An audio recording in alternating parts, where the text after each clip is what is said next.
What if the reason you cannot seem to win against the narcissist in your life is not because you are not smart enough, not strong enough, or not trying hard enough, but because you have been fighting on a battlefield they designed specifically to ensure that you lose? That question matters. Because if you have ever been in a relationship, a workplace, or a family dynamic with a narcissistic person, you already know what it feels like to play a game where the rules keep changing. Where every reasonable response you offer gets twisted. Where you try to be calm and get accused of being cold.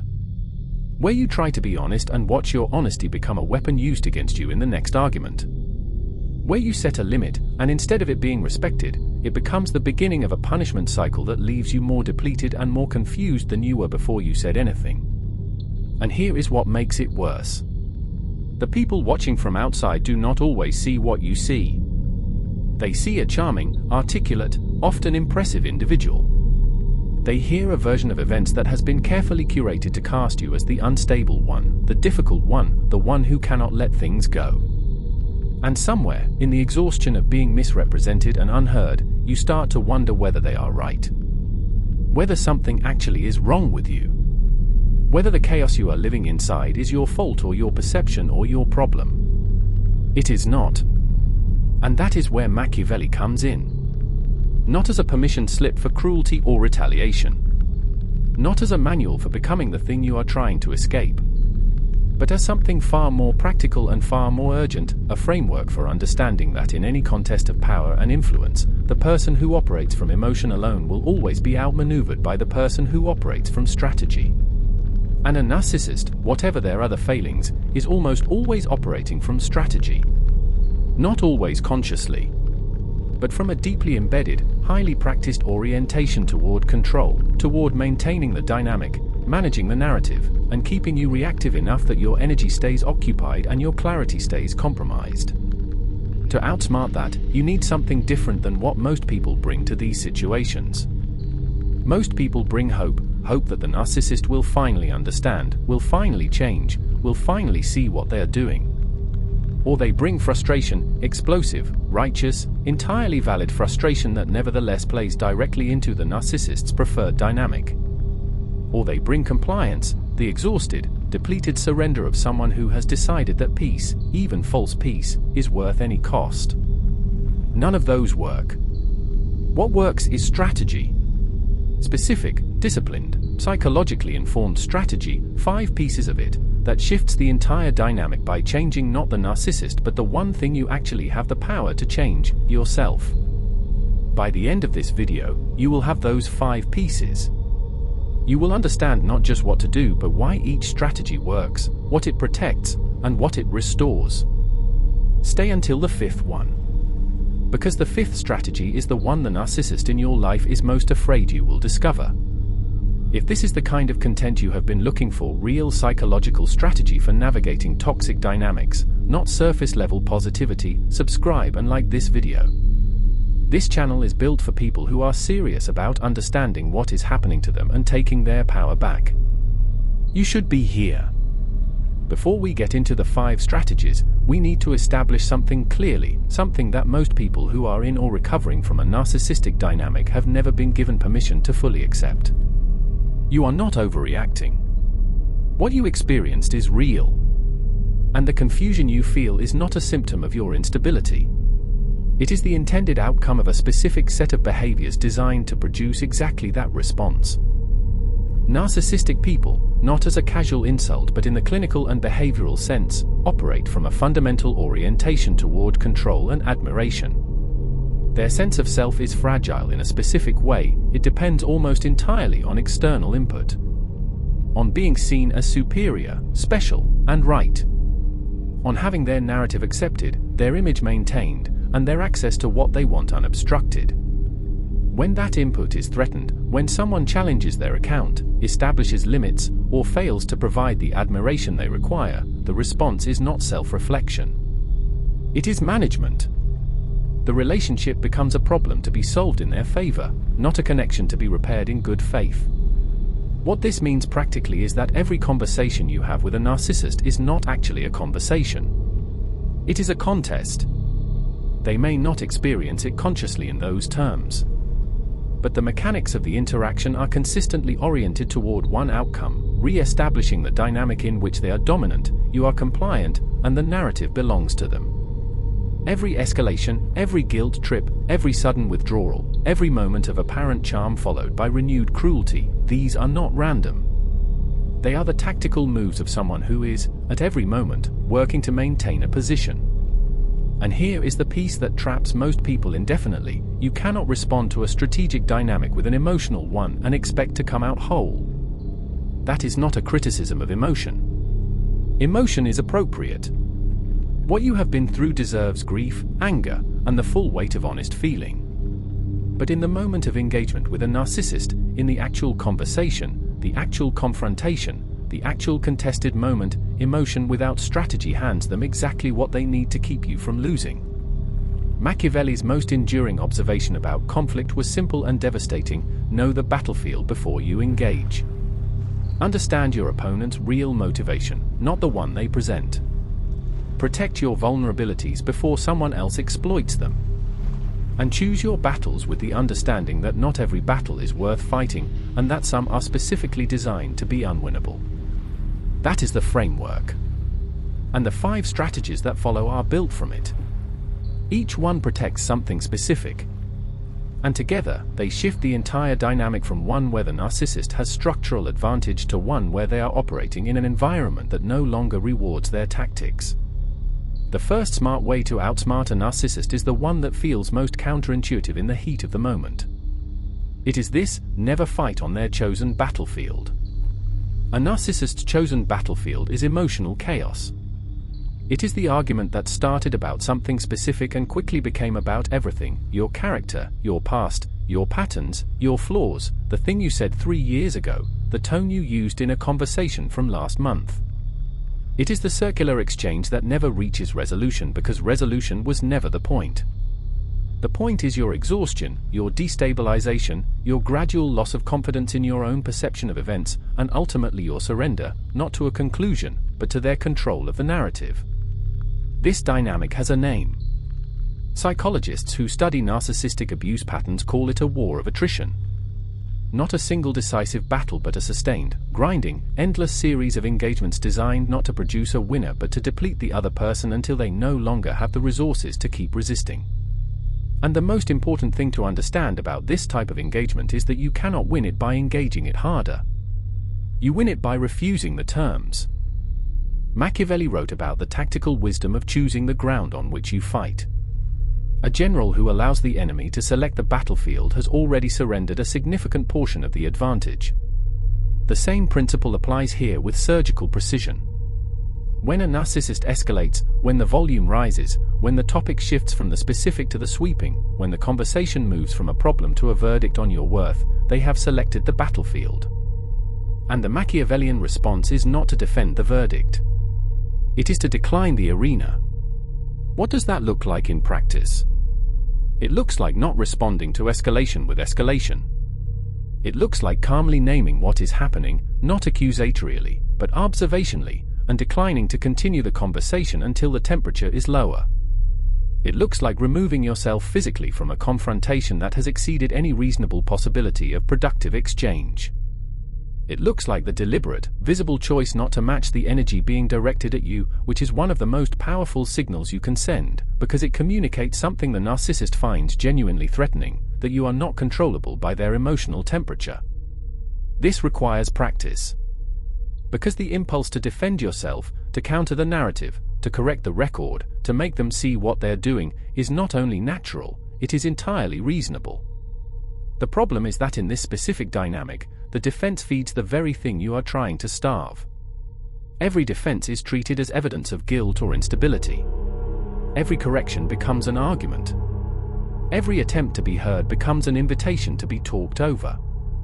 The only communication that registers is the one that removes your energy from the equation entirely. Calm. Consistent. Unreactive. Present but not engaged. Available but not accessible. That is strategy. And it takes genuine internal discipline to execute it in real time. But that is only the beginning, because refusing the battlefield is only effective if you have also done something that most people, especially those who are trusting by nature, find deeply uncomfortable. Something the second strategy requires directly. The second strategy is to guard your map.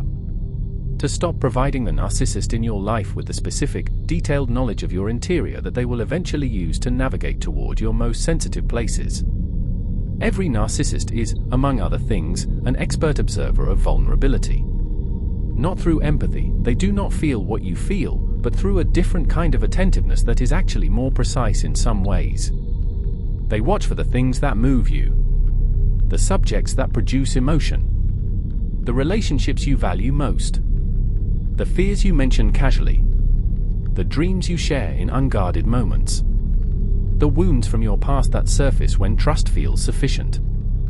They file all of it. Not always consciously, but with a consistency that, when you look back on how the information was used, becomes unmistakable. The thing that seemed like intimacy was actually an intake process. The deep conversations, the moments of apparent understanding, the seemingly safe space of early closeness, these were information-gathering exercises. And the information gathered was later converted into leverage, into taunt, into the specific and personal cruelty that hits so much harder than a generic insult because it knows exactly where to aim. Machiavelli was direct about this: do not hand an adversary the tools of your own defeat. Not out of paranoia, not out of cold detachment from everyone in your life, but with the specific, informed discernment that comes from understanding who has demonstrated they can be trusted with your interior and who has not. The narcissist in your life has provided ample evidence. The evidence should be consulted. Guarding your map does not mean becoming closed or false. It means becoming selective. It means recognizing that information shared in intimacy can become ammunition when the intimacy was constructed rather than genuine. And it means giving yourself permission to maintain some things, your vulnerabilities, your fears, your hopes, your private struggles, as private. Not as a performance of strength. As an act of genuine self-protection. That protection changes the dynamic in a very specific way. Because a narcissist without access to your vulnerabilities is a narcissist operating without their primary instruments of control. They can still be difficult. They can still be provocative. But the specific, targeted, personal precision that makes narcissistic behavior so devastating is significantly reduced when the map they have been navigating from is no longer available. But the real danger starts when the boundaries you are about to establish meet the response they almost always produce. Which brings us to the third and fourth strategies, and the piece that most people who try to set limits with narcissists never think through in advance. The third smart way to outsmart a narcissist is one of the most important and most commonly misunderstood: set boundaries without expecting them to be understood, accepted, or respected. This sounds like a contradiction. Most people are taught that the point of a boundary is that the other person respects it. That you communicate what you will and will not accept, and that communication produces a corresponding change in behavior. In healthy relationships, with people who are operating from mutual good faith, that is largely true. The boundary is communicated, it lands, it is taken seriously, and the behavior adjusts. With a narcissistic person, that sequence almost never plays out in full. Not because they cannot understand the boundary intellectually. In many cases they understand it precisely. The problem is that understanding it and choosing to respect it requires a prioritization of your needs above their desire for access and control, and that prioritization is not available to them in the way it is to people with healthy empathy. So what happens instead is a very predictable cycle. You establish a limit. The narcissist responds with one of several available tactics. They minimize the limit and pretend it was never said. They challenge it directly with escalation designed to make holding it feel more costly than releasing it. They respond with apparent acceptance followed by a gradual and incremental erosion of the boundary over time, or they punish the establishment of the limit with withdrawal, coldness, or the performance of being victimized by your attempt to protect yourself. All of these responses serve the same purpose: to make maintaining the boundary more painful than abandoning it. And if your measure of a boundary success is whether the narcissist accepts it without resistance, then every one of these responses will feel like evidence that the boundary has failed. That you did it wrong. that you need to explain it better, soften it more, or find a different way to communicate what you need that the narcissist will finally receive with grace. That is the trap. And most people miss this part completely. Machiavelli's insight here is surgical. Do not measure the effectiveness of a strategic position by whether your opponent accepts it. Measure it by whether it achieves your objective. And your objective, in setting a limit with a narcissistic person, is not to change them. It is to protect yourself. Those are not the same objective, and confusing them is what makes so many people feel like their limits are failing when they are actually functioning exactly as they should. The boundary is not for them. It is for you. It is the line that, when crossed, produces a consequence, not an argument, not an explanation, not a renegotiation, but a pre-decided, quietly enforced consequence that you have already determined in advance. Removing yourself from the conversation. Ending the interaction. Reducing contact. The consequence is proportionate, consistent, and not delivered with heat. Because heat is negotiation. And negotiation is an invitation to the very dynamic you are trying to exit. This requires the tolerance of something deeply uncomfortable, the experience of holding a limit while the person you are limiting responds as though you are being unreasonable. As though your self-protection is a form of aggression. As though your withdrawal of unlimited access is a betrayal. All of those responses are designed to produce guilt. And guilt, in a narcissistic dynamic, is the mechanism that undoes most limits before they have had a chance to function. Which connects directly to the fourth strategy, and the one that is possibly the most quietly devastating trap in any narcissistic relationship. It is this: stop waiting for the change that is not coming. Hope is not a problem. Hope is a profoundly human response to love, to investment, to the memory of who a person was or seemed to be in the early stages of knowing them.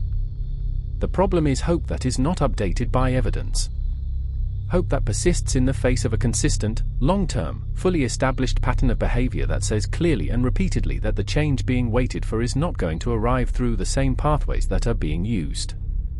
Narcissistic people do not change through love and patience from the people closest to them. That is not a harsh judgment. It is the observation of an enormous body of clinical and experimental evidence. The kind of change that would be required, the deep, structural shift in the way they process other people's needs, in the way they manage their own fragile self-concept, in the way they relate to empathy and accountability, is not produced by more understanding, more accommodation, or more willingness to stay and absorb. It is produced, if it is produced at all, by sustained professional work that the person themselves must choose to undertake, motivated by something internal rather than by the endurance of the people around them. And here is what that means for you: your continued willingness to stay and hope and absorb and explain is not producing the change. It is funding the pattern. It is demonstrating, over and over, that the relationship can continue without cost to them regardless of how they behave within it. And that demonstration, however much love is behind it, is the single most reliable way to ensure that nothing ever changes. The fourth strategy is not about giving up on a person. It is about giving up on a specific and demonstrably false belief that your endurance is what will eventually reach them. It will not. What it will do, given long enough, is reach you and take what is left of you with it.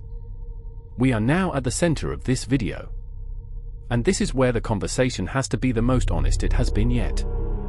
Because everything we have covered, refusing the battlefield, guarding your vulnerabilities, setting limits without expecting compliance, releasing the hope for change, all of these strategies require one thing that is genuinely difficult and genuinely possible. They require you to shift the target of your effort. To stop directing the enormous energy you have been pouring into managing, understanding, fixing, or surviving the narcissist, and redirect it toward the one person in this equation whose well-being you can actually control. You. And the fifth strategy is where that shift becomes complete. It is also where the narcissist's actual vulnerability is exposed. Not their cruelty. Their vulnerability. The specific structural weakness in the way they operate that, once you understand it fully, completely reframes who has the advantage in this dynamic. Before we get to the fifth strategy, drop a comment right now and tell me, what is the tactic that the narcissist in your life uses most consistently to pull you back in or keep you off balance? You do not need to go into detail. One word or one sentence is enough. These comments help other people feel less alone in what they're going through, and knowing you are not alone is part of how you get through this. The fifth smart way to outsmart a narcissist is the one they are most afraid of. Not because it is aggressive. Not because it is retaliatory. Not because it involves exposure or confrontation or any of the dramatic moves that people imagine when they think about winning against someone who has been hurting them. It is none of those things. The fifth strategy is distance. Strategic, intentional, gradually or suddenly expanded distance, the reduction of access, the withdrawal of energy, the quiet and consistent removal of yourself as a resource in their life. And to understand why this is what a narcissist actually fears, you need to understand what they actually need. Not what they say they need. Not what they need. What the entire architecture of narcissistic behavior is structurally designed to secure. They need an audience. And this is where the strategy becomes more than tactical. Because the reason distance is so difficult to establish and maintain is not primarily external. It is internal. It is the grip of the same attachment that made the relationship meaningful in the first place, the memory of who they were in the beginning, the hope that the good version of them might return, the grief of losing something that was real to you even if it was constructed by them. That grief is legitimate. That attachment is understandable. It is not evidence of weakness. It is evidence that you are a person who loved and invested genuinely. But the narcissist has been using that genuine love as a mechanism of control. And recognizing that clearly, not as a thought experiment, but as a visceral, lived understanding of the dynamic, is what makes distance possible to choose and maintain rather than simply to consider. Most people miss this part completely. They think the hardest part of distance is the practicalities. The logistics of reduced contact, the management of shared environments, the navigation of mutual relationships. Those are real challenges. But the hardest part is internal. It is the moment, which will come, sometimes repeatedly, when the narcissist produces exactly the behavior that has worked on you before. The specific combination of words, tone, apparent vulnerability, or apparent transformation that has historically been sufficient to dissolve the distance you established. And you have to recognize, in that moment, that what you are seeing is not change. It is the oldest tactic in the pattern asserting itself with renewed urgency because the pattern is under threat. Machiavelli was clear about this: never mistake the enemy's charm offensive for genuine surrender. A tactical retreat is still a strategy. And the narcissist who suddenly becomes the person you needed them to be, precisely when your departure becomes credible, is not having a breakthrough. They are running a play. A very practiced, very effective play that has worked many times before, and that will work again if you forget, even briefly, what the pattern has consistently shown you. The fifth strategy is distance. And the freedom it produces is not the freedom of having won. It is the quieter, more durable freedom of having removed yourself from a game you were never going to win by playing. The freedom of being out of range. Of no longer being the resource that their pattern depends on. Of having enough stillness, finally, to remember who you were before the relationship taught you to second-guess every true thing you knew about yourself. That freedom is not given to you by the narcissist's change or defeat. It is taken back. By you. Through the sustained, disciplined, sometimes agonizing application of the fifth strategy until it stops feeling like a strategy and starts feeling like your life. Here is the deepest truth in this entire video, the one that changes the frame entirely if you are willing to sit with it. The reason narcissistic relationships are so difficult to leave, and so easy to re-enter even after leaving, is not just about the other person's tactics. It is about something the relationship did to your relationship with yourself. Something specific, cumulative, and deliberate, even if the person doing it was not always fully conscious of the deliberateness. Over time, in a narcissistic dynamic, your sense of what is real gets compromised. Not all at once. Gradually, through enough cycles of being told your perception is wrong, your memory is unreliable, your feelings are disproportionate, and your interpretation of events is consistently distorted, you begin to outsource your reality to the person who keeps telling you yours is broken. You stop trusting what you see. You stop trusting what you feel. You stop trusting the instincts that were trying to protect you from the beginning and that were systematically dismantled by a person who needed them dismantled in order to maintain control. This is what makes the 5 strategies more than tactical. Each one of them is also, at a deeper level, an act of reality restoration. Refusing the battlefield is a choice to trust your own assessment of what a productive conversation looks like. Guarding your map is a choice to trust your own judgment about who has earned access to your interior. Setting limits is a choice to trust that your needs are real and worth protecting. Releasing the hope for change is a choice to trust the evidence your own experience has been providing. And distance is the choice to trust, finally and fully, that what you have been living inside is actually what you have been living inside, not an exaggeration, not a misunderstanding, not a failure of your generosity or your love or your patience. The narcissist needed you to doubt all of that. Because a person who trusts their own perception cannot be managed. A person who trusts their own reality cannot be gaslit. A person who trusts their own worth cannot be kept in place by the withdrawal of someone else's approval. And a person who trusts their own instincts will eventually, inevitably, make the moves that are required to protect themselves, regardless of how much pressure is applied to prevent them from doing so. That is the threat you represent. Not as an adversary. As a person who is remembering themselves. And remembering yourself is the only strategy that ultimately matters. The 5 tactics are useful. They are real. They will change the dynamic in measurable and practical ways.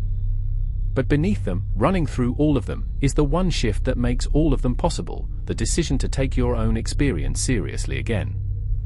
To stop seeking the verdict of someone who has already demonstrated, repeatedly and definitively, that their verdict was never about your actual worth. That decision is yours to make. No one can make it for you. No strategy document, no video, no framework can produce it. But the conditions for making it, the understanding, the naming, the recognition of the pattern in full, those are things you can build. And you have been building them, in this video, right now. Let us bring this together with the clarity it deserves. You were not naive for trusting someone who presented themselves as trustworthy. You were not weak for staying in a dynamic that was designed to make leaving feel impossible. You were not broken for losing confidence in your own perception inside a relationship that was systematically targeting that confidence. These things did not happen because of a flaw in you. They happened because of a pattern in them, one that is well documented, widely experienced, and survivable. The 5 strategies are not a cure. They are tools.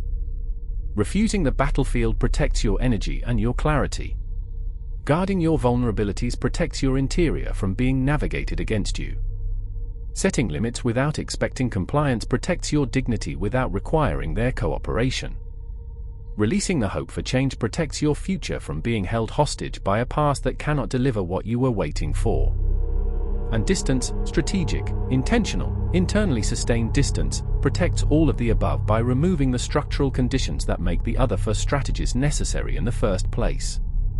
None of this requires you to hate the person you are protecting yourself from. You can grieve for them. You can acknowledge what was real in what you felt, even if what they offered was not. You can move through the loss with full emotional honesty and still maintain the distance that your healing requires.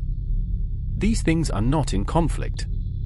What is in conflict, what cannot coexist indefinitely, is your well-being and continued, unlimited engagement with a dynamic that was built to consume it. At some point, with full information, with the full weight of the evidence your experience has produced, a choice has to be made. Not once. Sometimes many times. But in the direction that serves the life you are trying to rebuild. Machiavelli's final lesson was not about defeating an enemy. It was about not allowing an enemy to determine the terms of your existence. You have 5 strategies now. You have the understanding of why they work. And you have, perhaps more importantly than either, the recognition that you deserve to use them. Start there. Thank you for being here for this one. If this video gave you something you needed, a strategy, a recognition, a moment of feeling understood, please share it with someone who is in the middle of what you may have just made sense of. Subscribe if you are not already here, because this channel is dedicated to the kind of depth that actually helps. And the next video is already waiting. Go watch it. You are not done yet. And neither is your healing.